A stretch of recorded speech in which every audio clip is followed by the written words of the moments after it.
Hello and welcome to the Daily Brief, where we cut through the noise to bring you the most important stories that move the markets. I'm your host Tarun. Today is Friday, August 16th, and I have 3 big stories for you. You can find us on Spotify, Apple Podcasts, or wherever you consume your podcast.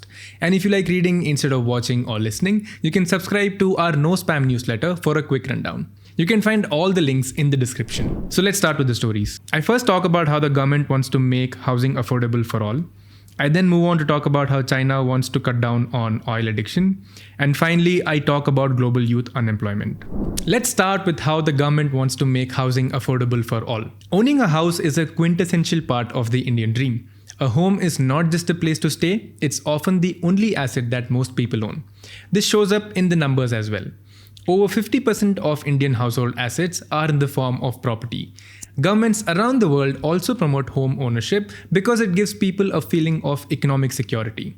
India has a massive shortage of housing and it has one of the lowest rates of mortgage loan penetration in the world. Depending on which estimate you believe, India has a shortage of 5 to 10 crore houses. But this is what the Indian government also wanted to accomplish. In 2015, the government launched the Pradhan Mantri Awas Yojana or PMAY scheme to provide affordable housing for the poor and backward segments of people through a mix of credit-linked subsidies, financial assistance, and the construction of affordable housing through public or private partnerships. The scheme has a separate focus on urban housing and rural housing. As of June 2024, under the urban scheme, about 80% of the targeted houses were completed, while under the rural scheme, most of the targets were met. Now, several experts have raised issues about the quality of housing or if the beneficiaries were those intended by the scheme.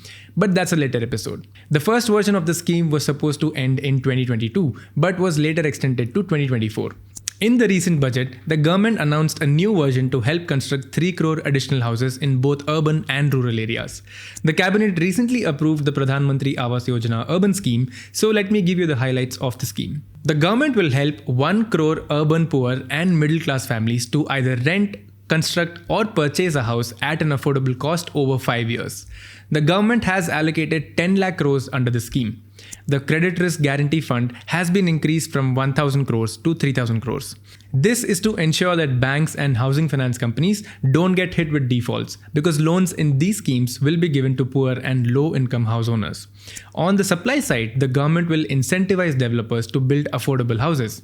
On the demand side, the government will provide interest subsidies. Now, the government has changed the structure of the scheme and made it less attractive compared to the old scheme. In the new scheme, the maximum subsidy, the interest subsidy, the loan value, and the property value have been capped or reduced compared to the old scheme. While the scheme may seem restrictive, Jeffrey's research estimates that people being targeted by the scheme cover about 60 to 70% of loans given under the old scheme. More specific to the markets, the scheme is positive for housing finance companies that focus on affordable housing. Now let's move on to why China is getting rid of its oil addiction.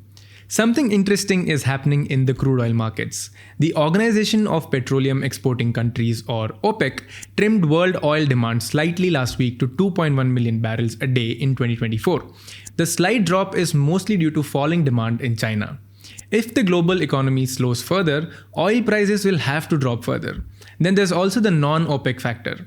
Despite OPEC trying to cut oil production to keep prices high, non-OPEC countries like the United States, Canada, Guyana, and Brazil are expected to pump out more oil.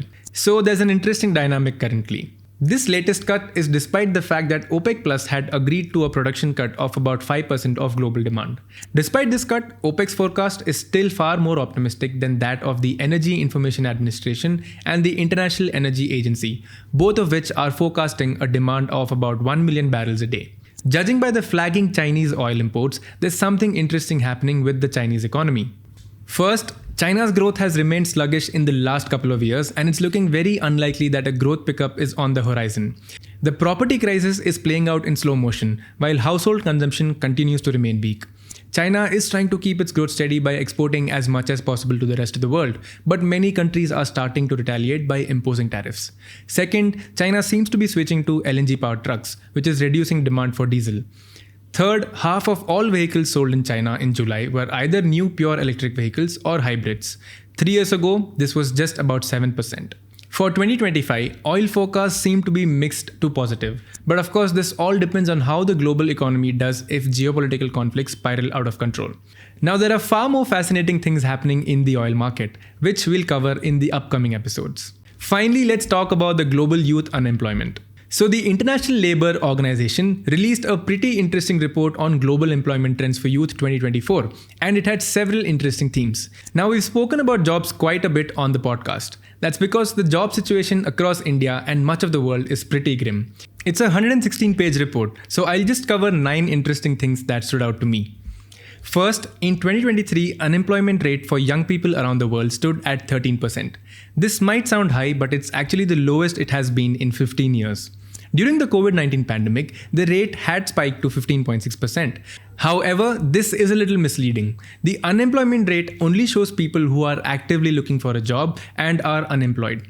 About 20.4% of young people aren't just unemployed, they're not even in school or getting any kind of training. Second, the ILO report says that the global youth unemployment rate is expected to dip slightly to 12.8% by 2025. However, in regions like the Arab states and certain parts of Asia, unemployment rates are expected to stay higher. Third, in high-income countries, 76% of young adults hold secure jobs, but there's a growing trend towards temporary and unstable work. Many young people are having to take on temporary jobs because the labor market is shifting towards more casual, short-term positions like gig work, etc.